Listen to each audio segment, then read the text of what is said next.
June présente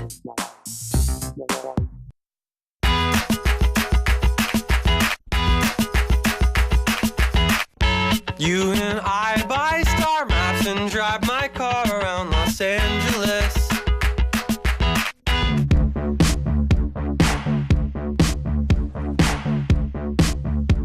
Bonjour les filles, c'est le mois de la mode sur June. Alors on part rencontrer deux créatrices, Laura et Vivien. Et c'est une fille. Mais surtout on arrête de faire la gueule parce qu'on n'est pas sur les podiums, on est sur June, donc on sourit. Allez, c'est parti. Laura a choisi d'installer sa boutique au centre de Paris. À seulement 27 ans, elle est en train de réaliser l'un de ses plus grands rêves. Bonjour Laura. Salut Carole. Alors voilà la fameuse boutique. Oui. Tu nous fais visiter. Alors ici, on va avoir la partie showroom boutique sur toute cette surface-là, donc pour exposer tous les vêtements.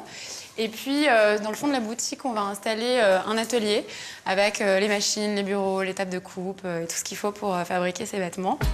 Dans 2 semaines, la plus mode des chefs de chantier pense pouvoir enfin accueillir ses clientes. Allez, exit les gravats et retournons vers les petites choses délicates que l'on a aperçues en entrant. Comment est né ce projet? Comment t'as construit ta marque? Écoute, j'ai toujours eu envie de créer ma marque de vêtements. À la base, j'ai fait une école de stylisme et puis ensuite j'ai bossé, mais j'étais pas épanouie dans mon boulot. Et du coup, j'ai commencé à vraiment bosser sur le projet l'été dernier. J'ai lancé ma première ligne en octobre. Et là, donc, je viens de terminer l'été. Je suis en même temps en train de faire l'hiver de l'année prochaine pour rattraper un peu mon retard, parce que quand tu commences, tu as forcément 1 an d'avance, puisque tout le monde a 1 an de retard.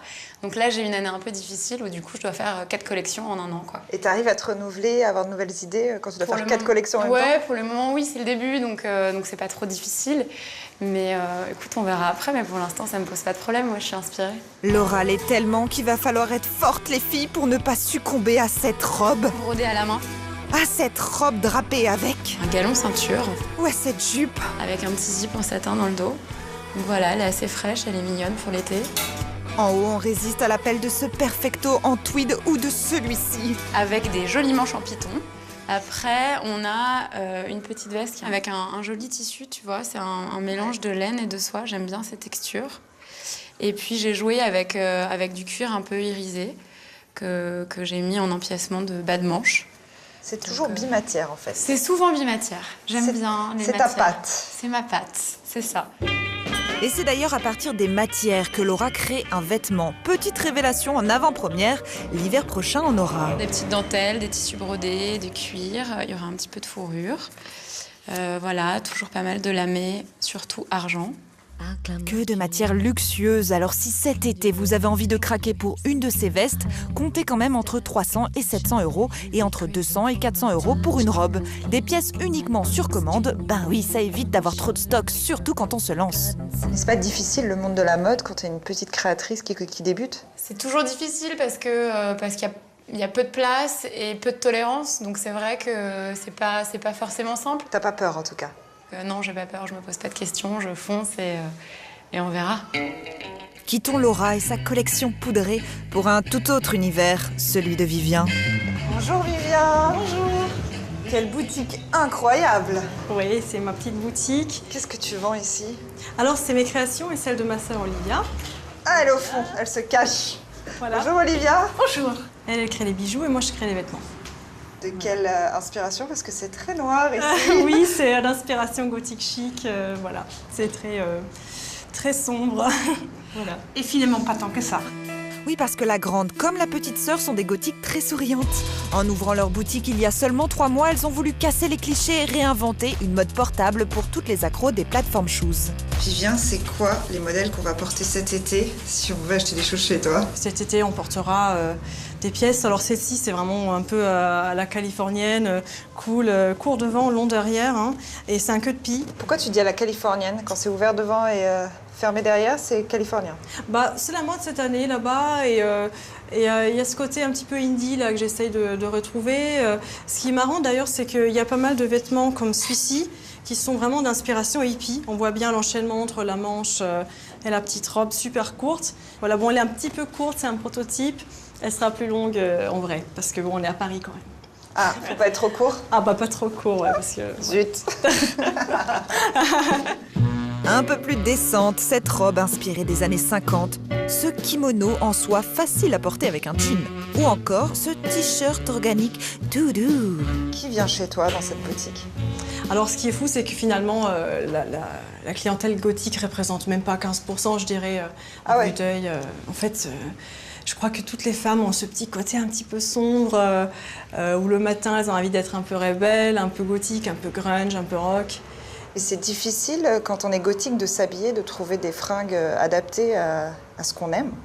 Ah oui, en fait, il y a la capitale du gothisme, c'est Londres. Alors il y a des belles choses là-bas, mais déjà ça coûte très très cher et en plus c'est toujours un peu à la limite du déguisement. Donc les gens ils se rabattent sur des marques qui font des belles choses en noir, mais qui n'assument pas le côté gothique. Du coup, elle s'est dit qu'elle devait se lancer et développer du prêt-à-porter gothique chic. Musicienne de formation, Vivien fait des études de modéliste en plus et les croquis s'entassent vite. Et tu ne te lasses pas du noir en tant que créatrice? J'ai eu mes périodes colorées, mais le noir, finalement, moi j'aime bien les textures en fait. Je trouve que déjà mélanger le noir avec le noir, c'est un défi suffisamment difficile. Et je pense que j'ai pas encore fini. Et pendant que nous on papote, il y a Olivia qui travaille dur là derrière. On va voir ce qu'elle est en train de faire. Olivia, tu fais quoi? Je suis en train de faire un de mes petits bijoux. En l'occurrence, il s'agit d'un des petits bijoux de la nouvelle collection avec des vrais insectes. Des vrais insectes? Oui, j'en ai un tout petit là qui attend d'être enfermé dans son nouvel écrin. Un tout petit cabinet de curiosités. Ces insectes du bout du monde enfermés dans des montres anciennes sont apportés autour du cou. Des créations originales proposées pour se marier avec les tenues de Vivien. Un vrai business de famille. Est-ce que ça s'engueule entre sœurs? Ah oui, bien sûr. Toujours. Mais c'est pour ça que ça tient. Enfin, moi je dis, entre sœurs, ça peut seulement durer. Ça peut seulement marcher parce qu'on se dit tout. On se dit surtout la vérité. On se dit ce qu'on pense du travail de l'autre, son froufrou, son chichi. Et ça permet aussi d'avoir un aspect critique clair dès le début. Et alors, est-ce que le gothique, ça rapporte? Quand on est créateur, là, c'est un petit peu difficile d'en vivre. Après, ce que je vois, c'est qu'il y a une grande demande par rapport à quelque chose qui est nouveau et qui en même temps n'est pas trop bizarre, quoi. Et aussi au niveau des prix, c'est pas excessif. Et je fais toujours en sorte que ça soit abordable parce que bon, moi-même, je veux dire, si je peux pas m'acheter une de mes créations, je considère qu'elle est trop chère. Un tandem efficace car elles se définissent comme des gothiques aux sensibilités différentes. Gothique romantique pour Olivia, gothique plus grunge pour Vivien, ce qui leur permet de s'adapter à toutes les mordus des caves sombres. Bah, merci les filles. Bah de rien, d'avoir, merci à toi. Ouvert vos portes à toutes les gothiques et non gothiques. Voilà. À bientôt. À bientôt.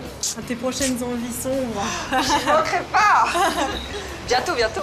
Bon, résumons. Cet été, on aura le droit d'être ultra féminine et pétillante, ou noire et mystérieuse. Allez, salut les modeuses. I drive 1,000 miles an hour and I won't go on and on and you are always looking out for me. Retrouvez ce programme sur June.